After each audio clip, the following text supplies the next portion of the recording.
Hi, so today we're going to be looking at the inside of this Acer Aspire 3 Spin 14.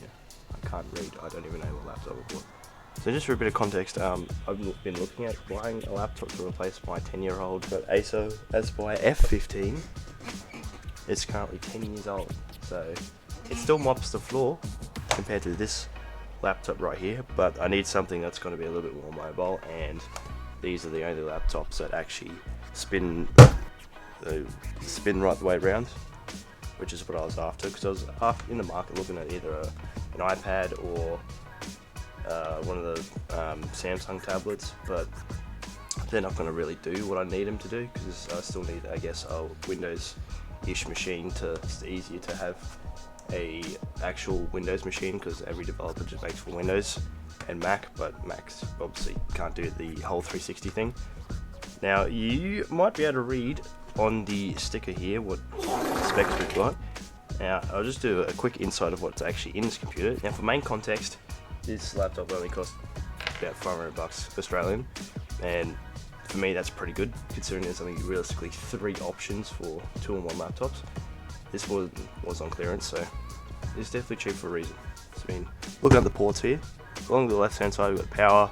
I didn't even realise that it had this, because the websites that had this in stock didn't even Have you ever had a dream that you... But it's got a Type-C, and it's actually power Type-C as well, so you can plug it into your same charger and you charge your phone. We've got, HDMI, USB, which have got a Wi-Fi dingus in there, and then we've got, more USB headphone jack, and then the block port. So it's pretty bare bones, but for what you pay for it, considering it's cost half the price of what it does for Windows these days, which is another gripe I've got, which I was a bit annoyed, is the upsell on Microsoft 365, and it's like, no one uses Microsoft 365, you can use it online for free. That's only been the only problem with this laptop so far, has been actually signing into Microsoft and doing all that handshake and everything. You can actually use this laptop when you buy it from the store, go home. You can't set it up without being connected to the internet, which I find is extremely intrusive, and I probably will be running Linux on here. That's why I don't really have much respect for the hardware that's already inside this laptop. I will be upgrading it, because like I was about to say before I started waffling on about this stuff, is that it has 2 sticks of 2GB DDR5 memory, which definitely is not enough in today's standard, because I know that for a fact. Like, the whole reason my old laptop is keeping up is because, well, it's relatively out of date, I should say, but it still has the specs behind it. It still has Core i5. It's a dual core, I'm pretty sure, with 2.3 GHz spec. It has turbo boost up to 2.8, so it is capable, but it is dated. But it also has the supporting hardware, so it has an actual dedicated GPU in it, and it also has a 8GB of DDR3 memory. So it does keep up. It is, yes, definitely on the slow side, but considering it is still running most of the show, and it's still a pretty decent auxiliary computer, it would still mop the floor clean with this laptop. So that's why I want to actually look into this first and see what's actually inside this computer, and work out how to, because I definitely want to put more RAM in this computer, because it is definitely slow. And it's like, oh well, 4GB should be enough. It's got DDR5. DDR5 is pretty quick, isn't it?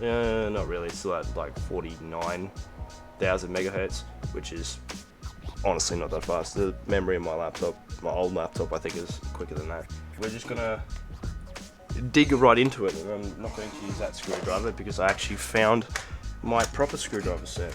I did buy this with full intention of actually pulling the old RAM out and swapping it over. I suspected it would only have 1 stick of DDR5 memory, but apparently you look on it, get hardware info. Ooh, the screws different sizes. We'll just try and lay them out, how they come out. Alright, anyway, what was I saying? Yeah, I thought it would have only 1 stick, because my old laptop only has 1 stick of DDR3 memory, but it's 8GB, so it is technically more capable than this laptop. But at the moment, this one is more versatile than the old one, because I need it. Well, I would say didn't need it, but the versatility of a tablet, in my opinion, is honestly going to be quite useful. Where's OBS gone? Where have you gone? Come back.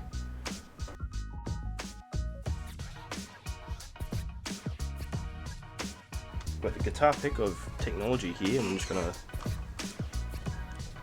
wedge it in there and try and lift this bottom piece off. I'm trying to brush my hair in the microphone.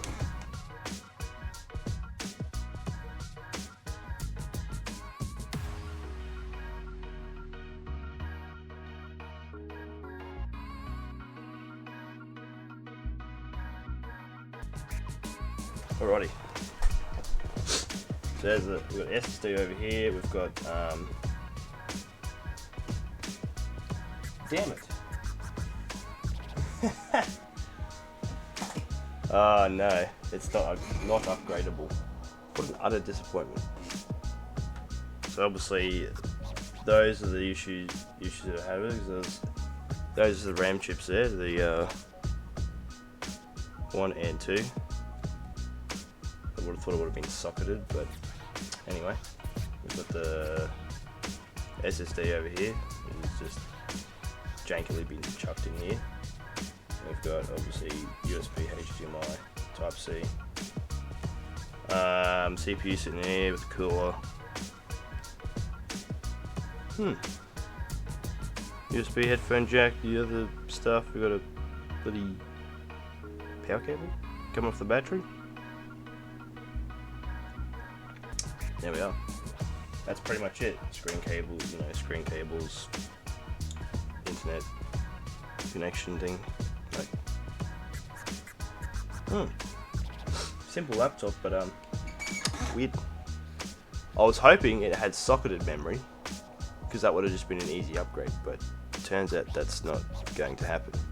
Like, that's the entire computer right there. That's the whole computer right there. This little box in the bottom. Which is nice. It's a nice little simple computer, which is what I wanted it for. But I wish that memory was socketed.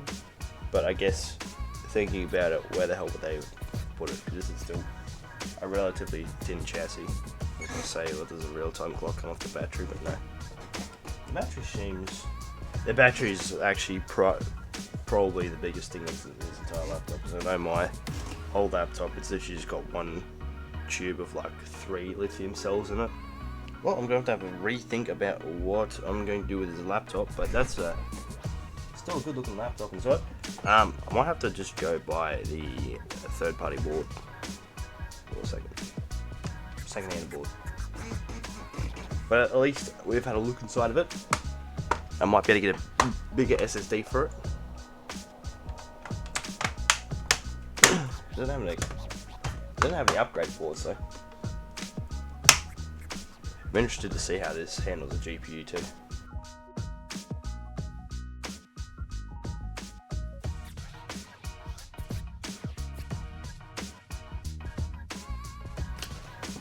Alrighty, a bit of